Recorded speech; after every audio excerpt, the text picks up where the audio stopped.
Então, nós estudamos alguns fatores essenciais e importantes nas últimas aulas a respeito de ligação covalente. Nós estudamos o próprio conceito de ligação covalente, que é um conceito de compartilhamento de elétrons, né? Lá na ligação iônica, nós tínhamos praticamente uma doação de elétrons, o que é diferente agora na ligação covalente, onde há um compartilhamento de elétrons. Outros conceitos essenciais que nós estudamos foi o conceito de hibridação. Hibridação, então, é quando dois orbitais atômicos se unem para formar um orbital híbrido. E esses orbitais híbridos, eles vão ter uma geometria apropriada para que a molécula tenha o melhor arranjo possível. E o que seria esse melhor arranjo? Um arranjo onde os pares de elétrons estivessem mais afastados uns dos outros. Um outro conceito que eu ainda não disse na última aula, que os livros abordam, ao invés de falar simplesmente pares de elétrons ligante, não ligante, a gente pode generalizar dizendo domínios de elétrons. Então, por exemplo, a molécula do metano tem 4 domínios de elétrons, tem 4 pares de elétrons ligantes. A molécula da água também tem 4 domínios de elétrons, sendo 2 pares ligante e 2 pares não ligante. Então, esse conceito de domínio de elétrons é um conceito importante aí em arranjo e geometria. Então, nós vimos um pouquinho sobre a diferença entre arranjo e geometria. O arranjo, ele vai levar em conta todos os domínios da molécula, né? Então, por exemplo, tanto o metano quanto a água vão ter um arranjo tetraédrico. E o arranjo tem relação direta também com a hibridação. Então, tanto o metano quanto a água tem hibridação sp3. E a geometria, ela já vai dizer muito a respeito dos pares de elétrons ligantes. Então, a gente tem que observar os pares de elétrons ligantes para falar sobre a geometria. Por exemplo, no caso da água, nós temos, né, o oxigênio e os 2 hidrogênios em posição angular um do outro. Então, nós dizemos que a água tem uma geometria angular. No caso da amônia, né, são 3 hidrogênios para baixo, nós dizemos que tem a geometria piramidal. Então, a geometria tem a ver com os pares de elétrons ligantes. E o arranjo tem a ver com os domínios de elétrons, que inclui pares de elétrons ligantes, pares de elétrons não ligantes. Agora, então nós já vimos um pouquinho do conceito de ligação de valência, de hibridação. Agora nós precisamos estudar sobre o conceito, sobre a teoria de Lewis, porque a teoria de Lewis nos diz muito respeito. Na verdade, a gente já sabe um pouquinho dela, então nós vamos aprofundar. Quando eu desenhei a molécula da água, da amônia, do metano, eu usei estrutura de Lewis. E vocês, embora não tenham especificamente estudado a estrutura de Lewis, não estranharam, não causou estranheza. Porque é um conceito que a gente já usa muito, mas existem algumas peculiaridades, né, que nós vamos estudar um pouquinho mais a fundo. Então, vamos lá. Então, aqui, de modo bem simplificado, para a gente poder fazer a estrutura de Lewis, nós temos, então, que seguir alguns passos. O primeiro passo é contar o número de elétrons na camada de valência. Então, nós vamos considerar apenas a camada de valência. Vamos supor que a gente vai fazer um metano. Vou começar com um caso mais simples, para a gente poder explorar o máximo possível. No caso do metano, então, nós vamos contar o número de elétrons que a molécula tem. O carbono, ele é 1s2, 2s2, 2p2.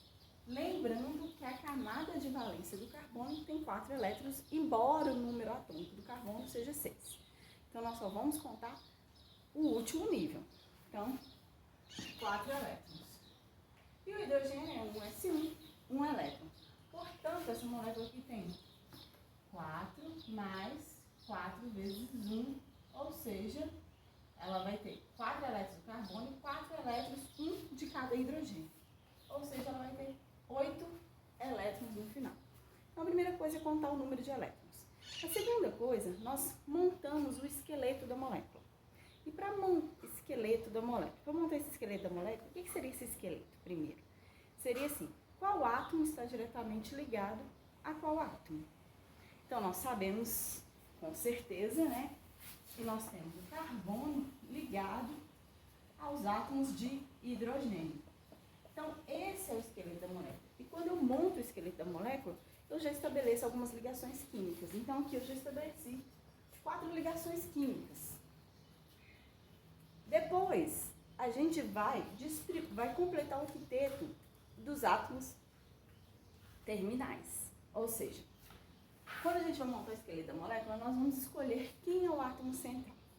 Geralmente, o átomo central vai ser aquele menos eletronegativo, porque ele vai conseguir compartilhar melhor os elétrons dele. Então, geralmente é o menos eletronegativo.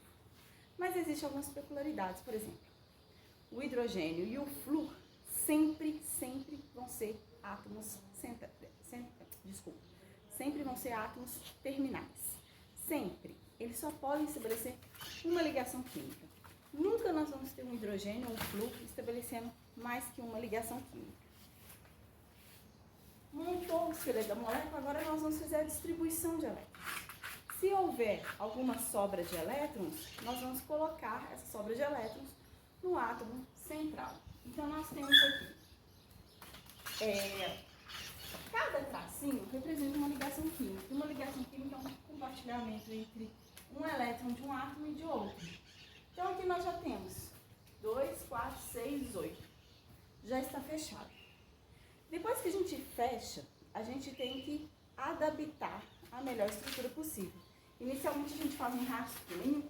Então, por exemplo, o meu rascunho está aqui a 90 graus, as ligações, e depois a gente coloca no arranjo mais favorável. Então, no caso, a gente sabe que quando tem 4 ligações, o arranjo mais favorável é o arranjo tetraédrico. Vamos fazer a amônia, por exemplo.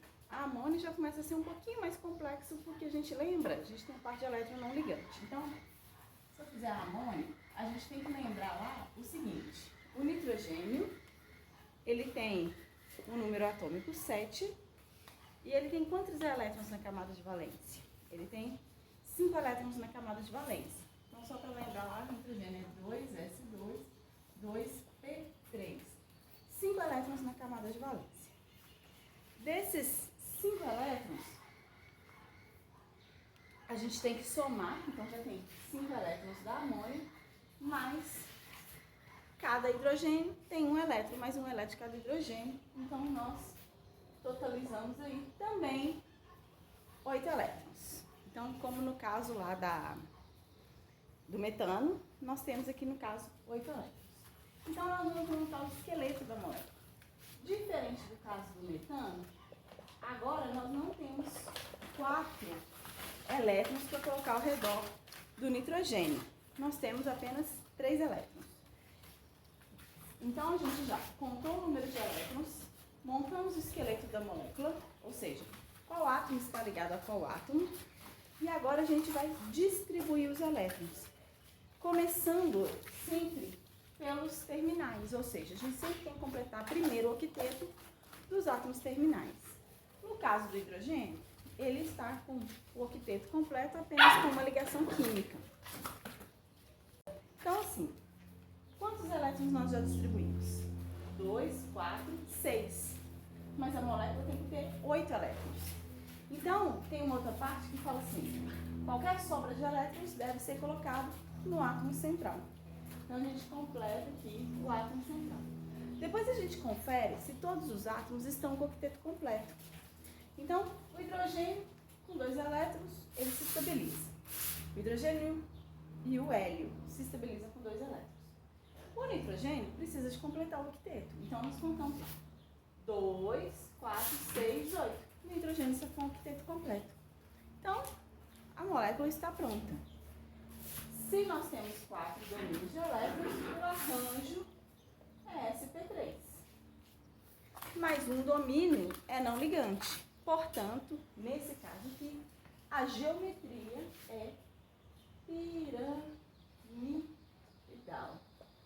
Então, só para a gente reforçar mais um pouquinho, vamos fazer também para a água? Então, vamos lá.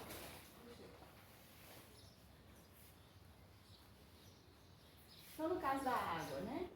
H2O. O oxigênio tem 6 elétrons de valência. Cada hidrogênio, 2 elétrons de valência, o que totalizam 8 elétrons de valência.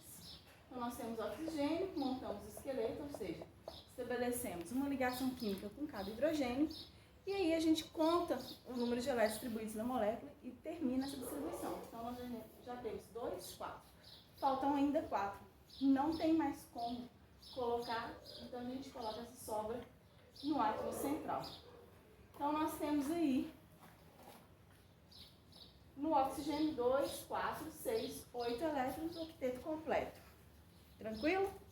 Até aí tudo bem, é bem facilzinho, que a gente já vê essas estruturas de Lewis há muito tempo. Mas tem outras estruturas que a gente não tem tanto conhecimento. Então aqui, ó, no caso, nós temos um arranjo sp3, né? Porque nós temos 4 domínios de elétrons.